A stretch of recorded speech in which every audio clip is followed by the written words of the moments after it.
So, I had been a photographer for 18 years before I began the microsculpture project.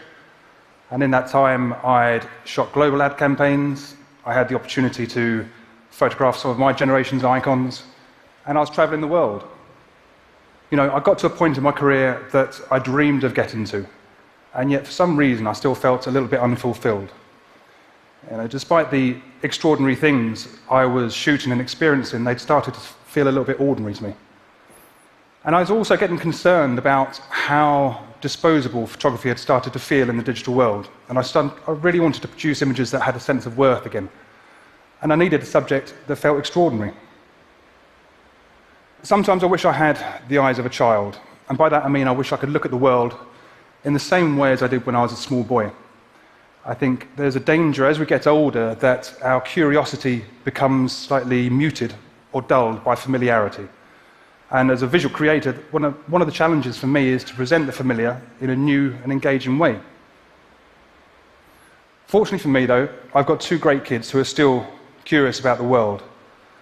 Sebastian, he's still curious about the world, and in 2014, in spring, he brought in a ground beetle from the garden. And there was nothing particularly special about this insect. You know, it was a common species. But he was still curious, and he brought it up to my office, and we decided to look at it under his microscope. He had a little science kit for Christmas. And this is what we saw. Now, when I first saw this, it blew me away. You know, up here, this is the back of the ground beetle. When I first saw it, it reminded me of a galaxy. And all the time, this had just been outside our window. You know, I was looking for this extraordinary subject, and it took Seb's eyes and curiosity to bring it into me. And so I decided to photograph it for him, and this is what I produced. And I basically asked myself two simple questions.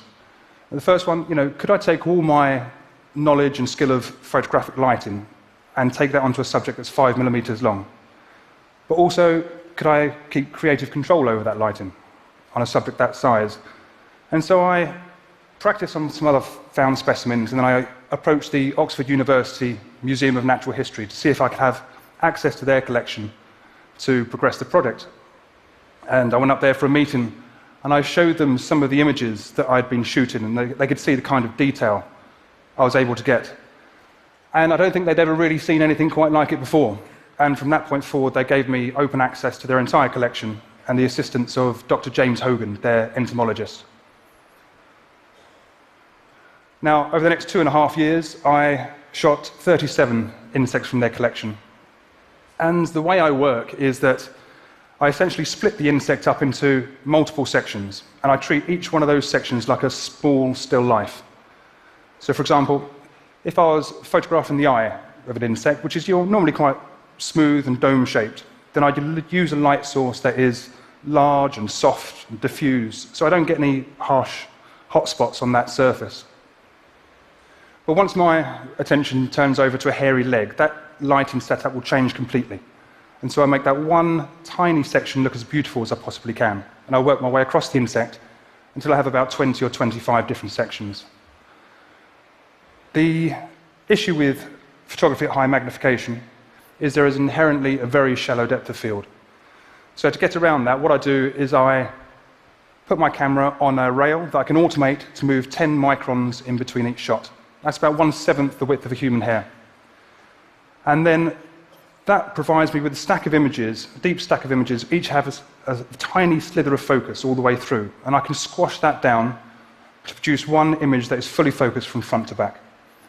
And so essentially that gives me 25 sections that are fully focused and beautifully lit. Now, each one of my images is made up of anywhere between 8,000 and 10,000 separate shots. They take about 3.5 weeks to create, and the file sizes, on average, are about 4 gigabytes. So I've got plenty of information to play with when I'm printing. And the prints at the exhibition are around the 3-meter mark. In fact, I had a show in Milan 2 weeks ago, and we had some prints there that were 9 meters long.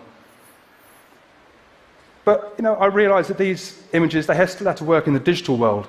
You know, there's no point in me putting all my blood, sweat, and tears into these pictures if they're only going to be shown 500 pixels on a screen. So with the help of Rob Chandler and Will Cookson, we developed a website that enables the viewer to immerse themselves into the full 4 GB files, and they can explore all that microscopic detail. And so if you have time, and I encourage you, please visit microsculpture.net and go and have a play. It's good fun. So I first showed the work at Oxford, and since then it's moved on to the Middle East. It's now back in Europe and goes to Copenhagen this month. And the feedback has been great. You know, I get emails actually all over the world from teachers at the moment who are using the website in school. The kids are using them on the tablet, they're zooming into the pictures and using it for art class, biology class.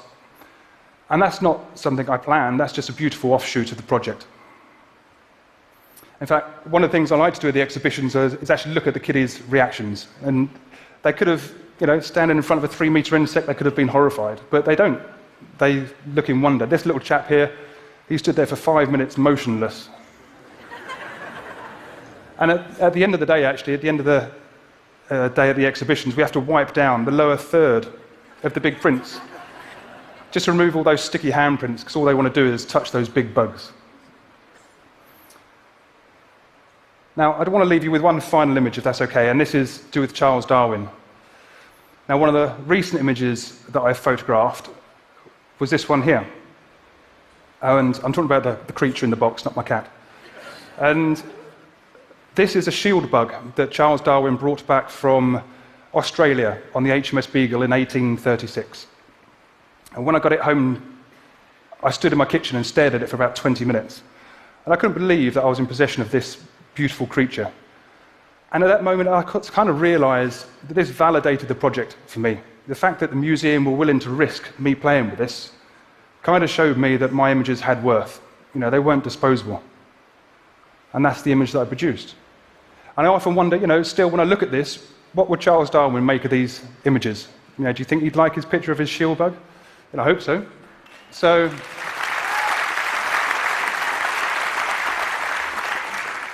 you know, I think it's strange in a way. I'm a visual person, I'm a creative person, but I still needed the eyes of a child to find my extraordinary subject.